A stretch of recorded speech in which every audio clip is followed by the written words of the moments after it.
Hey, what's up, everybody? It's Charles Sebastian, and welcome you guys to another episode of the Dreamers Pro Show. We cover everything from sports, hot topics, classic debates, entertainment.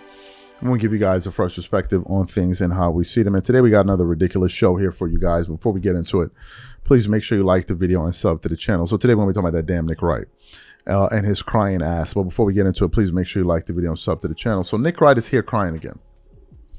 He's crying because Charles Barkley and Shaq refused to lie to their viewers.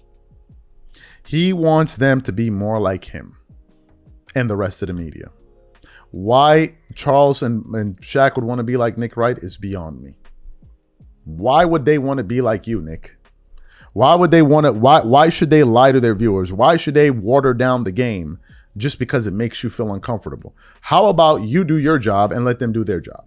Now, if you're concerned with the fact that they have such a big platform and they're doing this, that's your bloody problem. They're good at what they do. And clearly what they do works. That's why they're the best in the business. So Nick Wright recently went on his show where he was basically trying to cry an entire river because he wishes that Charles Barkley and Shaq would be nicer and they would wish that the Lakers do well because LeBron plays for the Lakers and I want you to twerk it up like I do. I want you to get yourself a pack of honey like me. Why don't they want a pack of honey? I mean, come on. Like I don't get it. I don't get it. Before we even get into what this guy had to say, today's video is brought to you by our sponsor, PrizePicks. All right, guys, it's that time of the year. The playoff push is on. Tournament hoops are in full swing. And there's no better way to cash in if you're right on all the clutch buckets and slam dunks than PrizePicks, where it's always good to be right. I finally jumped into their Team Picks feature, and I have no idea why I waited this long. First time I tried it, I was picking game winners and totals on basketball, and I actually came out right on my first one. But even more than that, watching the game just hits different. Every bucket, every run, every late game stop actually meant something. And here's what makes it even better. It's not just individual games. On PrizePicks, you can pick who cuts down the nets, who wins the whole thing, who takes home the MVP, tournament, playoffs, even the international baseball tournament. You can call your own shot on all of it and cash in if you're right. Team Picks are live right now in 35 states. That's California, Texas, Georgia, Washington, and more, all in the same PrizePicks app you already know. Download the PrizePicks apps today and pick your first game winner, spread, or total as the playoff push rolls on, and get $50 in daily fantasy lineups when you play your first $5 lineup when you use code CLNS. That's code CLNS to get $50 in daily fantasy lineups when you play your first $5 lineup. PrizePicks is good to be right.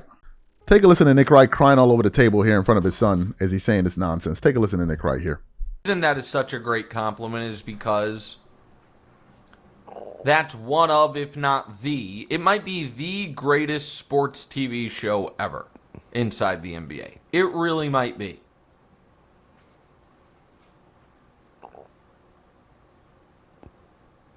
With that said, I wish this year it felt like they enjoyed basketball more than it feels like. And I mean that Lakers Nuggets before the game, Chuck sang like, I hope the Lakers lose because I can't, because he was preemptively angry at talk shows that were going to take the Lakers seriously. Like, well, if they're the 3 seed in what's considered the tougher conference, are people allowed to take them a little seriously? And then after the game, when they win, with Austin making that unbelievable play and then Luka hitting the game winner, and Shaq saying, good teams don't need that. Like, what are we doing? Like, that was one of the best games of the year. Everybody was playing. Nobody was sitting. It went to overtime. Caught it himself and tied the game. Tied the game. Insane. And then Luka hit a buzzer beater. Yeah. And you watch the World Baseball Classic, and that's it's not an exhibition, but it's not the Olympics. Like, it's a created thing, and I'm going to talk more about that in a second. And everyone involved in the broadcast is so excited about it and so happy about it. And I just wish there was more of that from my favorite sports show ever.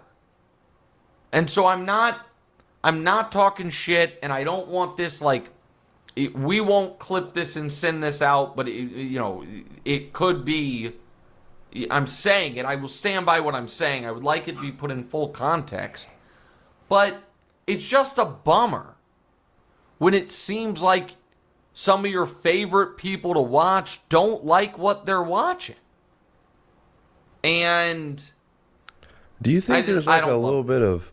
I saw Jokic talking about jealousy and stuff with like the ex NBA players. Do you think that like with social media and stuff is so televised that like maybe people are upset that they didn't play in a certain era?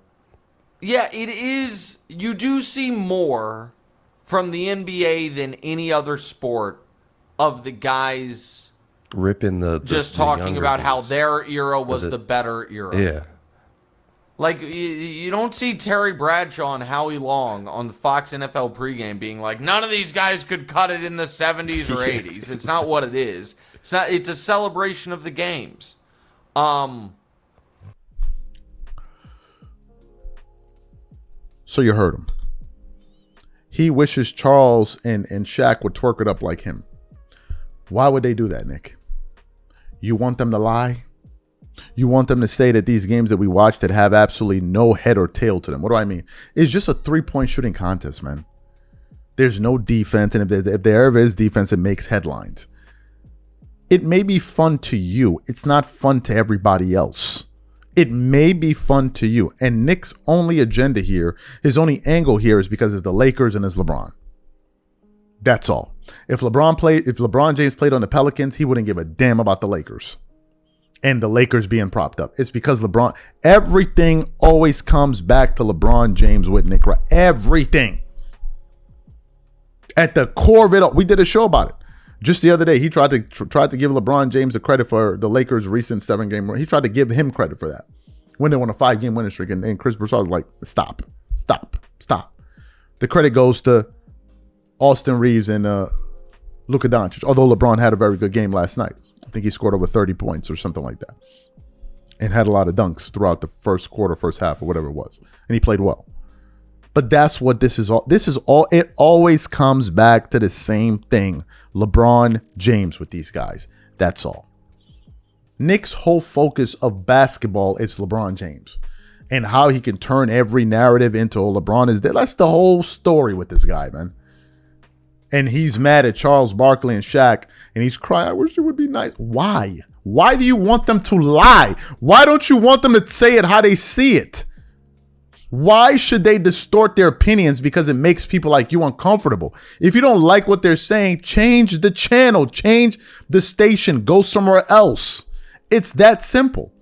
But clearly, their methodology works. It works. They're the best. It means it works. Honesty and saying what you really believe works. What a thought. But you want them to go up there and watch a bunch of nonsense and then tell viewers, man, this is great basketball.